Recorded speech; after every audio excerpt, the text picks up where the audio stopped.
M sports fin hub और आज मैं आपको वर्ल्ड कप के दो मैचेस दिखाऊंगा। दोनों वर्ल्ड कप के मैचेस काफ़ी इंटरेस्टिंग थे। एक तो आपका नमीबिया वर्सेस ओमान था, लो स्कोरिंग गेम था बट उसमें सुपर ओवर हुआ। अब वो कैसे हुआ, किस तरह से हुआ, उसकी एक अलग कहानी है जो कि सुबह मैच आया और मैं बताने की कोशिश करूंगा। दूसरा मैच आपका श्रीलंका वर्सेस साउथ अफ्रीका हुआ जो कि बहुत अच्छी पिच पे था। न्यूयॉर्क में वो मैच था। वो काफ़ी अच्छी पिच थी, वो पेसर्स के लिए काफ़ी अच्छी पिच थी वो, और सारे साउथ अफ्रीका के पेसर्स क्लिक हो रहे थे वहाँ पर। तो मुझे बहुत अच्छा लगा कि बाउंसर्स मुझे दिखी, यॉर्कर्स दिखी उस दौरान मुझे, बट बॉलिंग भी साउथ अफ्रीका ने बहुत अच्छी की थी। आज चलते पहले मैच पे हम लोग चलते हैं जो कि सुबह मैच हुआ और जो कि नमीबिया वर्सेस ओमान का मैच हुआ। ये भी काफ़ी इंटरेस्टिंग मैच था। पूरा क्रेडिट देना चाहूँगा कि नमीबिया के बॉलर्स को जिस तरह से बॉलिंग करवाई है। आपने डेविड वीज़ा और ट्रम्प पेलमैन से आपने शुरू से ओवर करवाए और आपने बहुत अच्छा स्टार्ट लिया है। इवन कि आपने डेविड वीज़ा से शुरू में 2 ओवर करवाए, बट टेम्पलमैन से जो आपने जो 3 ओवर करवाए ऑन द डॉट, वो सबसे अच्छी बात थी क्योंकि मुझे कोई पहला लेफ्टी बॉलर दिख गया था जिसकी बॉल सीम और स्विंग हो रही थी इन बारबाडोस में। और वेस्ट इंडीज़ में बॉल कम ही सीम होती है, कभी स्विंग होती है क्योंकि वहाँ पर जैसी पिच स्पिनर फ्रेंडली है, बट यहाँ पर मुझे सीम एंड स्विंग दिखी थी लेफ्टी बॉलर की, जिसकी वजह से उसने विकेट भी ली। उसने 4 विकेट ली और 5.25 के इकोनॉमी से गया वो, और उसने काफ़ी अच्छी बॉलिंग करवाई और ओमान का टॉप ऑर्डर उड़ा के रख दिया। इवन के ओमान की बहुत गंदी हालत हो गई थी, 10 for 3 गिर गए थे। फिर इसके बाद जिशान ने आके काफ़ी अच्छी इनिंग खेली ऑफ 22। मुझे लगा था कि वो आज 50 कर लेगा, एक अच्छा स्ट्राइक रेट लगी थी मुझे, बट वो नहीं कर पाया और वो एवीडब्ल्यू आउट हो गया। वो 50 नहीं कर पाया और मुझे लगता था कि वो 50 कर लेगा, बट वहाँ पर मैंने नहीं देख पाया कि एक भी ओमान प्लेयर 50 कर पाए। फिर इसके बाद खालिद को डेविड वीज़ा ने आउट किया क्योंकि डेविड वीज़ा एक नया एक्सपीरियंस लेके आते हैं of PSL, of different leagues, और डेविड वीज़ा ने आउट किया। और जब वो आउट करता था तो दिमाग में लाहौर कलंदर का गाना ही बजता था, और उसने भी 3 विकेट लिए और ओमान को स्टॉप किया है 109 के ऊपर।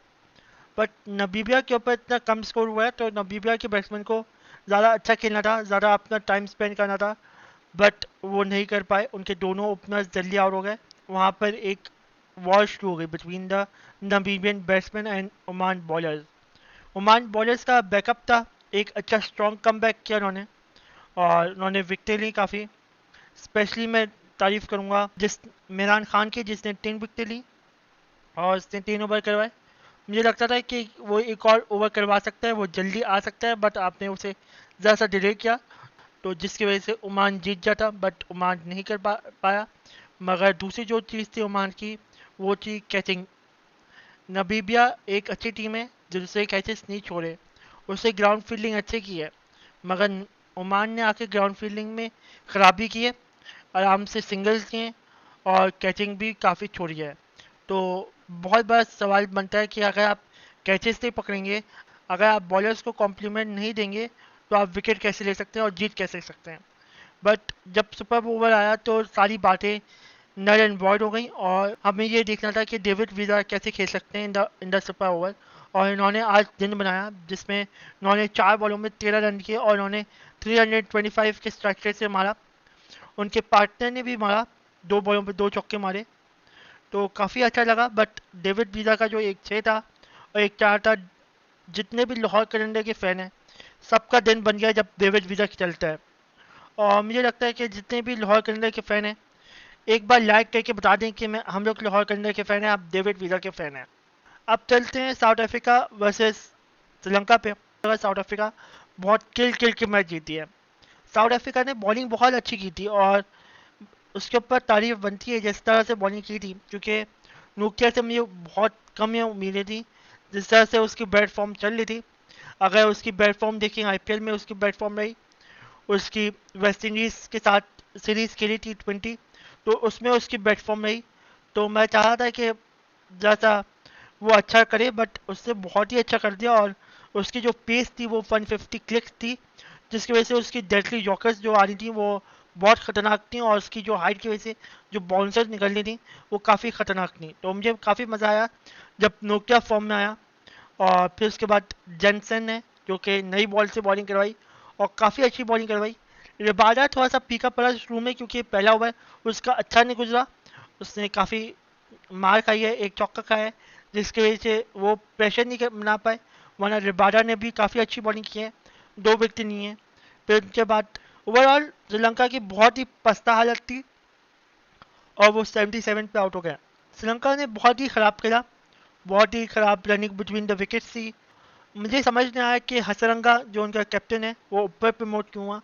मुझे लग रहा है कि एंडो मैथ्यूज को ऊपर प्रमोट करना चाहिए था राडर देन हसरंगा को आके खेलना चाहिए था, क्योंकि मैथ्यूज का जो एक्सपीरियंस है वो मिडिल में हमें चाहिए था, क्योंकि हमारी टॉप 3 जल्दी चले गए थे और अगर मैथ्यूज आता 2 डाउन तो शायद वो प्रेशर ज़्यादा हैंडल कर लेता, मगर वो नहीं आया, तो जिसकी वजह से प्रेशर और बिल्ट होता रहा और उसे बिल्कुल नंबर 7 पे भेजा, जिसकी वजह से वो परफॉर्म भी नहीं कर पाया और वो जल्दी आउट हो गया 16 रन बनाकर। जिस तरह से श्रीलंका पूरी ओवरऑल 77 पे ऑल आउट हो गई। मुझे लगता था यहाँ पे कम स्कोर है, बट अगर ये 150 तक टच कर लेते तो आज श्रीलंका जीती भी होती। श्रीलंका की रनिंग बिटवीन द विकेट्स बहुत ही वीक है, डबल को ट्रिपल में कन्वर्ट करना पड़ेगा, यही चीज़ आपको करनी पड़ेगी, जिसकी वजह से आप ग्रुप स्टेजेस जीत सकते हैं या टॉप 8 जीत सकते हैं, मे भी आप वर्ल्ड कप उठा सकें, ओके। आपके पास सब कुछ है और आप अपने आप को भरोसा दें और अपने आप को गैदर करें। बॉलिंग में श्रीलंका ने काफ़ी कमबैक किया और काफ़ी मज़ा आया कि उन्होंने स्ट्रांगली कमबैक किया, इवन के बहुत कम रन थे और हाईली डिफीट किया साउथ अफ्रीका को। एक कैच छूटा बीच में ऑफ श्रीलंकन पीपल, वो नहीं छोड़ना चाहिए था, वो कीपर को पकड़ना चाहिए था, बट श्रीलंका ने जिस तरह से कमबैक किया उनके लिए तालियां बनती हैं, उनके लिए तारीफ़ें बनती हैं। और मुझे सिर्फ एक खराबी लगी कि पटराना को आगे बुलाना चाहिए था, पावर प्ले में गेंद करानी चाहिए थी। वो आपका एक्सपीरियंस बॉलर है, सबसे ज़्यादा एक्सपीरियंस बॉलर है, आपने उसे बॉलिंग नहीं दी, आपने उसे रोक के रखा कि वो पावर प्ले के बाद आए बॉलिंग करे।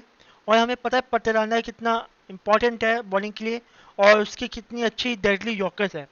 अगर शुरू में उसकी डेडली यॉर्कर्स को या उसकी जो बॉल को हम लोग यूज़ कर लेते या न्यू बॉल के साथ, वो और डेंजरस हो जाता, जिसकी वजह से 2-3 विकेटें और गिर जाती और श्रीलंका शायद ये मैच जीत भी सकता था।